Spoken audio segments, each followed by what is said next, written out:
Tower East, and as always, I'm looking for awesome games, especially from indie guys who are just making really creative stuff because they're not stifled by the man. Right? Isn't that it? Hell yeah. Yeah, hell yeah. So we saw Dawn of Breya here. Love the look of the game. This is Garong here. Now, are you the designer or designer, developer, the whole thing, founder, made the We've whole been getting lucky, and that's one thing I really love about indie developers and smaller guys.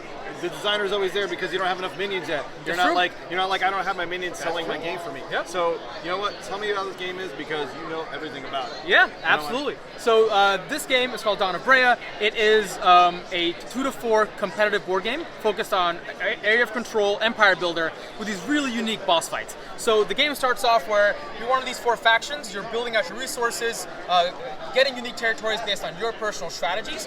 As you get closer and closer to the center of map, where there's more abundant resources, you start awakening these old primordials, these big bosses that have lived there this whole time, and now you're invading their territory, so they're going to fight back. And you and all of your other players now have to band together to fight off this huge existential threat that is not taking you on. So you mean like the dread of living, the dread of working forever so you're not homeless, that kind of? Exactly. Yeah, exactly. right. It's So a big parallel. That shows up in here at some point? That does. At a much more meta level, yes. Oh, okay. Yeah, it's the feeling, but it's represented in monsters. Oh, okay. All right. Yes, I get yes. that. I totally get that. Yeah, I see that all the time. Yeah. Absolutely.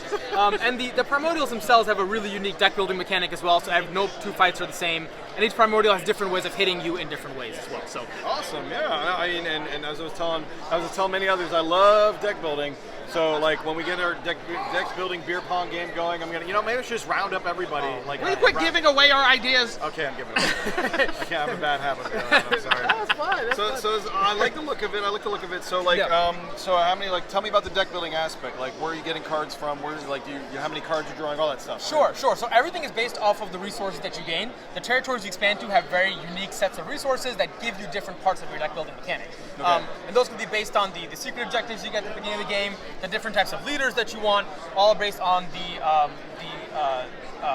the actual icons and the resources that you would get. Okay. There's warfare cards as well that you gain to be able to build out your armies to fight primordials or fight each other. If you have a territory that I want, that I need for an objective, we will compete with each other to be able to get that territory. Is it point based? Like, does whoever has the most points wins, or if you don't defeat the monster, does there like some kind of everybody loses? Yeah, thing, or?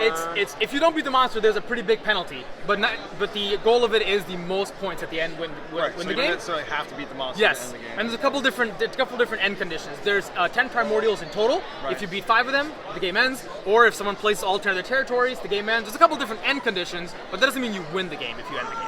So there's a lot of unique strategies on when you want to try to end it. If you're ahead or if I'm behind, how do we kind of mess with each other to finish this game off? So. Awesome. Yeah. Awesome. This game looks like a lot of fun. I love area control games. I love asymmetrical games, Absolutely. which seem to be getting very popular lately, which is Absolutely. great. I mean, I guess maybe before it was Root came out and it was it blew everybody away. So everybody's let's take that and expand upon Yes. it. And I really like the creativity and stuff like this, where you're taking those little bit of ideas, because I like the fact it's kind of like deck building with also resource management. Yes. We're also doing dudes on a map kind of with armies. Yes. It's I like all that, man. This looks really like a lot of fun. I can't wait to play the heck out of this game when I'm not shooting 500 videos here at Dice Tower East. Eventually, though, that will happen. Yes. So, guys, check it out. Dawn of Breya here. They have a nice, pretty booth here with signs and everything. And this is Suraj Games. Yep, Suraj Games. Also, we'll put some info below, as always, guys. And come meet my friend Garong here. Do not tease him about his name. He gets very sensitive, okay? I agree. His name is way cooler than mine anyway, all right? No, your game sounds awesome. I appreciate it. I appreciate it. I take compliments all day long. Thanks, guys. And as always, of course, don't forget, game on.